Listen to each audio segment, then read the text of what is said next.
শায়েক, আমার বয়স 32। একটা বিয়ে করতে বললাম না আমি, এখনো পর্যন্ত কি নাই শায়েক। আমার সোফা আছে, ওয়াশিং মেশিন আছে, আমার পিছনে আলমারি আছে শায়েক, একটা বউ নাই। একটা বউয়ের অভাবে আমার জীবনটা শায়েক। আপনি প্লিজ আমার জীবনের জন্য একটা মেসেজ ড্রপ করেন। চুপ, গুরুত্বপূর্ণ কথা। শায়েক একটা মেসেজ ড্রপ করব। শায়েক, শায়েক প্লিজ। বৃষ্টির দিনে একা থাকার যে কি কষ্ট তোমার তো সিঙ্গেলরাই ভালো করে বুঝতে পারবে। এই তো বাইরে এখন বৃষ্টি হচ্ছে, তাই না?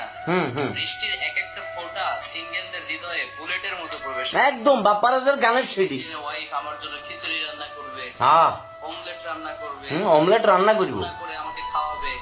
বৃষ্টির এই রাতে দুজন দুজনকে জড়িয়ে আমরা ঘুমিয়ে থাকবো। বাহ বাহ শায়েক, কি যে বললেন। হাজারো ফ্যান্টাসি শুধুমাত্র একটা চাকরি না পাওয়ার কারণে বাংলাদেশের অধিকাংশ যুবকরা পূরণ করতে পারছে।